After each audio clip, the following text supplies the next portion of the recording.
But for me, Princess Diana was one of them. I never did any charity work until I met her. You won't believe what the former royal chef just revealed. Darren McGrady, who once cooked for Princess Diana, is finally spilling the royal tea. And Queen Camilla is at the center of it all. After years of silence, he's opening up about shocking behind-the-scenes moments that could change how we see the royals forever. The first time I saw Princess Diana was at Buckingham Palace, the royal wedding.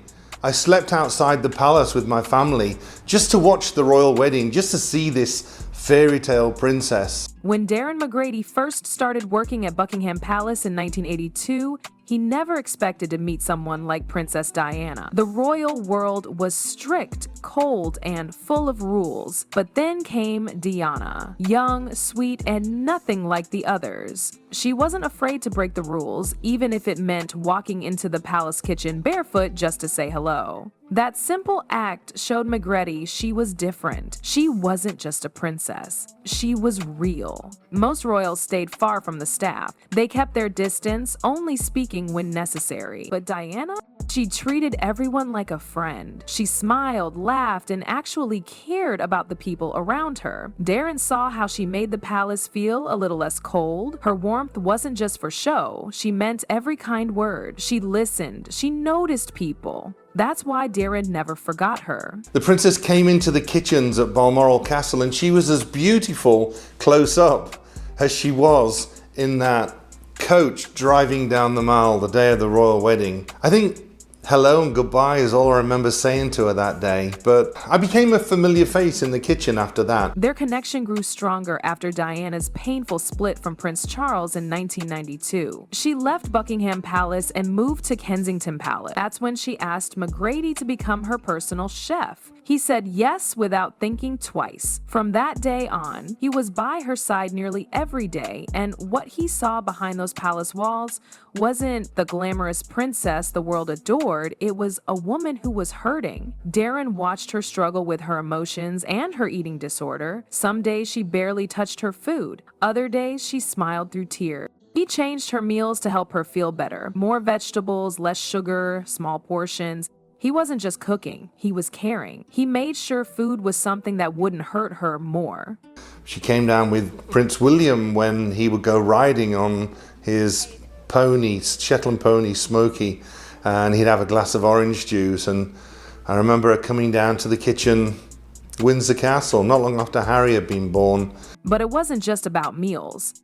Diana trusted him. She'd sit in the kitchen and talk about her kids, about her heartbreak, about feeling alone. She didn't wear a crown in those moments. She was just a woman, trying to survive in a world that didn't always love her back. Darren never forgot those talks. He never forgot how real she was. She wasn't cold or calculating. She wasn't fake. She had a big heart and she let people in. That's why McGrady is now speaking out. Because when it comes to Queen Camilla, he says the truth matters. And Diana's story deserves to be told exactly how it happened. She'd always be in the kitchen. She loved coming in the kitchen and just sitting there and chatting, and she'd often just sit up on the counter or on the chest freezer, and she loved talking about Phantom of the Opera and Les Miserables. We both loved going to the theatre, and I think she always used to trump me. I would say, oh well, I went to see Phantom of the Opera. Princess Diana lived in a palace, wore a crown, and smiled for cameras.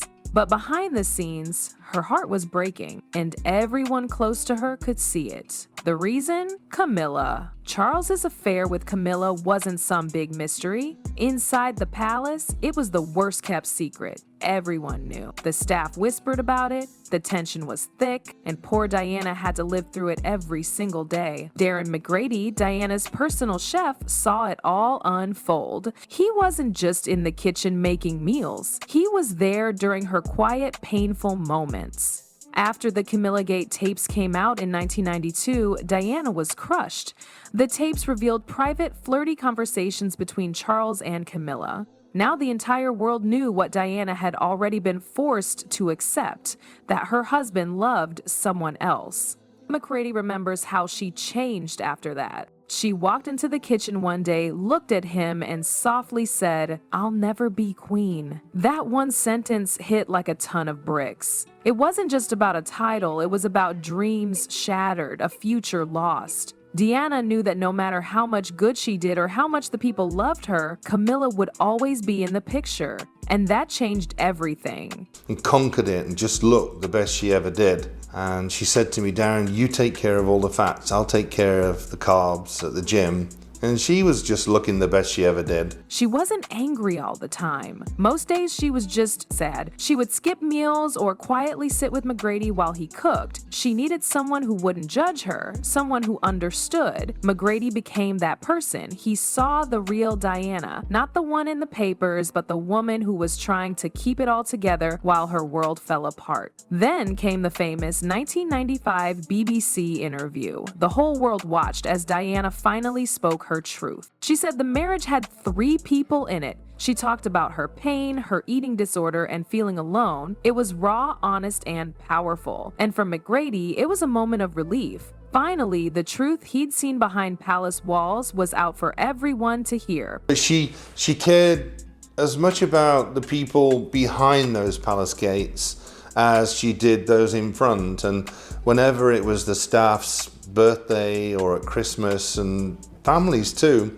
she'd send out personalized Christmas cards, birthday cards, and gifts too. She loved giving gifts. August 1997, the day everything changed. Darren McGrady had just finished cooking dinner at Kensington Palace. It was one of Diana's favorite meals. He was expecting her back from Paris. The food was ready, the table was set, but she never walked through the door. News broke like a punch to the gut. Princess Diana had died in a car crash. McGrady was frozen. The woman he had worked with, laughed with, and cared for was gone. The plate he had prepared sat untouched, cold, just like the mood that fell over the palace. No one knew what to say. The staff cried. People hugged each other in shock. Outside the gates, something unbelievable started to happen. Flowers, cards, candles, thousands of them. The world wasn't just sad, they were heartbroken. Crowds grew by the hour. Grown men were sobbing. Kids drew pictures. Grandmas held hands with strangers. Diana wasn't just a princess, she was their princess. McGrady could feel her absence in every corner of the palace. The silence was loud. She had been the warmth in those cold walls, and now that warmth was gone. As funeral plans began, another storm brewed. Camilla. At that time, people still hadn't forgiven her. Many saw her as the reason Diana's marriage fell apart, so when it came time to decide who would attend the funeral, Queen Elizabeth made a bold move. Camilla would stay away.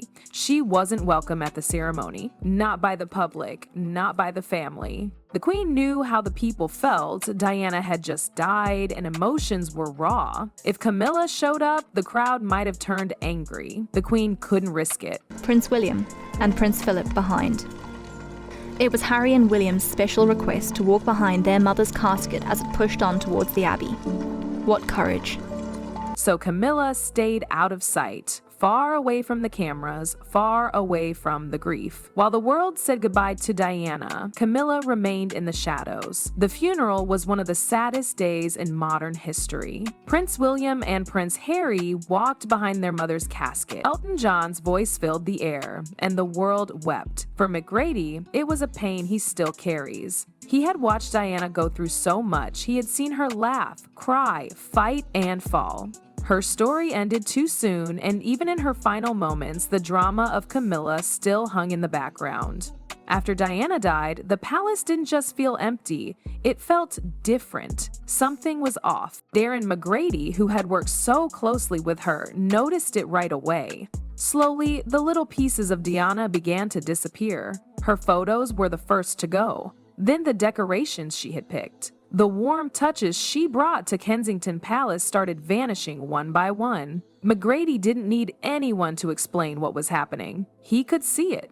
Someone was clearing her out bit by bit.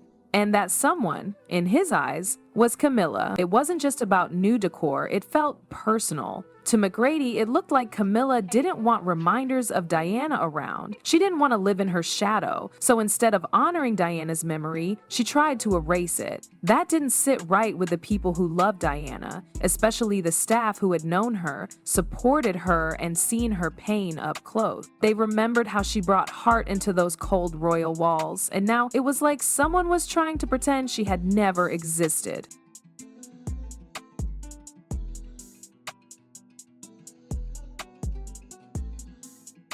Then, in 2005, Charles married Camilla. For many people, it was just another royal event, but for McGrady, it was heartbreaking. He didn't go, he didn't watch it, he didn't celebrate it, he wanted nothing to do with it. After seeing Diana cry, after hearing her say she'd never be queen, how could he raise a glass for the woman who took her place? He wasn't alone. Others who had worked with Diana felt the same. There was no joy in that wedding, just awkward silence and quiet exits. Some left the palace altogether, others stayed, but their smiles were forced. To McGrady, it wasn't about being bitter, it was about truth. He felt that Camilla's rise came with the cost of Diana's memory, like the royal family was rewriting the story, cleaning it up, moving on. In 2023, Darren McGrady took a step that shocked the world. He spoke up. For years, he had kept quiet, but in a powerful interview, he accused Camilla of trying to erase Princess Diana from history. He didn't mince words, calling her actions cruel. McGrady revealed how, after Diana's death, Camilla had removed photos of Diana from the palace and erased any signs of her influence. It wasn't just a change, it felt like an attempt to bury Diana's memory altogether. When no one listens to you, or you feel no one's listening to you, all sorts of things start to happen. For instance, you have so much pain inside yourself that you try and hurt yourself on the outside because you want help. But it's the wrong help you're asking for. People see it as crying wolf or attention seeking, and they think because you're in the media all the time. McGrady's revelation sent shockwaves through social media. Almost immediately, Diana's name flooded Twitter, Instagram, and TikTok. Old videos resurfaced, fans shared their favorite Diana moments, reminding everyone why they had loved her so much. The public's admiration for Diana flared up once again, while Camilla found herself facing a social media storm. Posts calling her out as the villain of Diana's story gained traction. The outpouring of love for Diana was impossible to ignore. But not everyone was on McGrady's side. Some people questioned his timing. Why bring up these claims now, years after Diana's death and Camilla's rise? Was he just trying to stir up old drama for attention? Critics wondered if McGrady's words were motivated by something more than just truth. After all, the royal family had already moved forward, so why reopen old wounds? It didn't take long for a clear divide to form. On one side, McGrady had supporters, people who praised him for speaking out when no one else would. They saw him as a hero, someone who had spent years watching Diana suffer and finally stepped up to tell her side of the story. For them, McGrady wasn't just talking about the past, he was giving Diana a voice that had been silenced for too long. On the other side, there were those who felt McGrady's words only served to stir up conflict. They questioned whether he was trying to make money or stay relevant by reigniting old tensions. It wasn't about defending Diana anymore, it was about stirring the pot. If you found this story as powerful as we did, don't forget to like, share, and subscribe. Let's keep Diana's legacy alive and keep the conversation going. Your thoughts matter, share them in the comments below.